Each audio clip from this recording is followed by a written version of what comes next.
I'm going to ask you a question about the sort of life cycle of the book. Yeah. Can you remember when the idea first occurred to you and what the progression of events was, how long it took, whatever you can remember about the building of the book? Well, something I only recalled in retrospect when I kind of went back to look at where this book came from, where this idea came from, something very early on before Nightbitch ever became a word, I read Department of Speculation by Jenny Offal. And in it, she has this passage, now somewhat famous, about the protagonist is a wife and mother, and she said she never dreamt of, having a family and being a mother. She wanted to be an art monster instead. And I read that when my son was, in his first 2 years of life. I wasn't writing. And I took the time to kind of open my laptop and type that quote in, that passage in, thinking I would maybe write about it later. What I did was I saved it and completely forgot about it for about 6 years until the book came out. And then I went back and I was like, there it is, like the art monster. That was sort of the earliest glimmer, I think, of Nightbitch. And then Nightbitch was just a joke, an inside joke between me and my husband. My son didn't sleep very well, as many kids do. And I probably hadn't slept through the night in about 3 years. And I would get very upset if you awoke me during the night. And so we started kind of joking about, like Nightbitch came out last night. And then for some reason, that just seemed like a fun project. Like, what if she really did turn into a dog? Ridiculous premise. Let's try it. So do you remember how long it was before you originally had that idea and when the book was finished? Like when I held it in my hands? Mm-hmm. I think it was about 5 years, Wow. which is pretty fast. I think it took me about 3 years to write the book, 3.5 years, yeah. So did the pandemic play any role? Not really. I actually sold the book days before the entire world shut down. Very, very soon before that. So during the pandemic, I was editing and, working with Margot to get it in good shape then to go and be published. Was there some aspect of your interaction with the publisher that you found really interesting or useful or worthy of commentary? I mean, I can tell you a little bit about selling the book, which I thought was interesting. So I think we sent it out initially to maybe a dozen or 15 editors and got a few quick no thank yous. And then 2 editors were interested pretty early on. And one of them was Margot, who eventually did become my editor. The other was an editor who had a lot of great notes. She had a lot of ideas about how to revise the book. And she also wanted to change the title. And that was, I discovered, a deal breaker for me, that even if she had, really smart feedback and edits, that the title and the character's name seemed really fundamental to what the book was doing.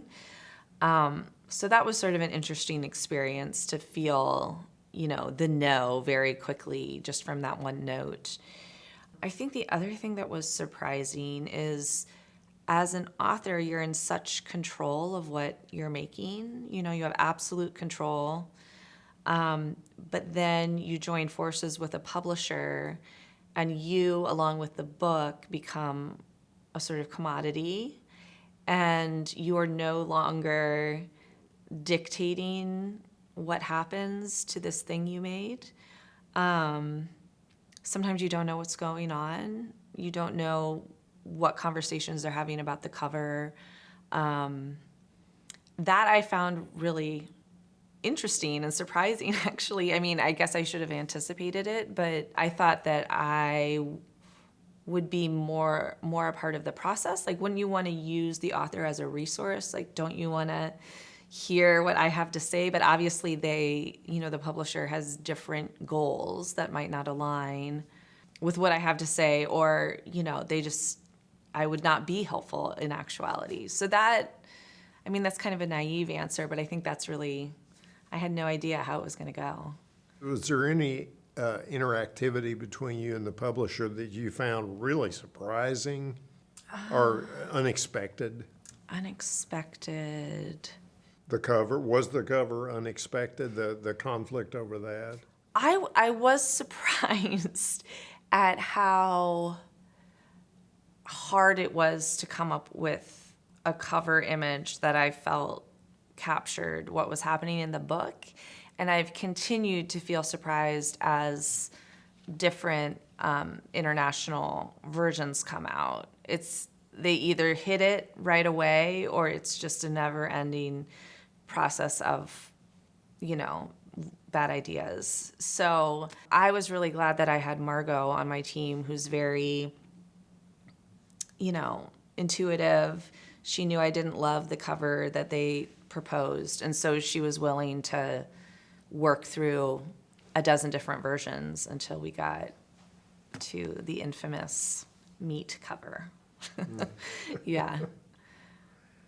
The screenplay, release date December 6th, and Marielle Heller wrote the screenplay.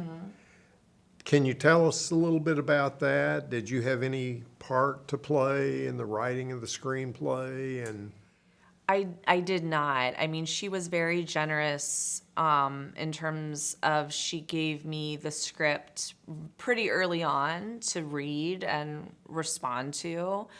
And it was really exciting and sort of my wildest dream to have another artist be inspired by something I wrote and then use that to create her own art. So I was just, completely in awe of what she had done. It was really interesting to see another person's mind and where they took this in the adaptation from one medium to another. And I think she's really brilliant at what she does. And she wrote this really beautiful film. Obviously in film, it's a lot harder to make a film that's about something that's happening internally. And this book is so internal that I wondered, how in the world is this getting made into a film? How would you ever do that? And so it was really fascinating to see the ways in which she externalized that, the way she's focused on relationships and what was happening in relationships, because obviously that is where you're able to sort of externalize a lot of the internal. So it's been an incredible process. And I like that I'm just kind of standing back over here and wow, look at all that stuff that's happening over there that I have nothing to do with. I can just kind of enjoy it and be along for the ride.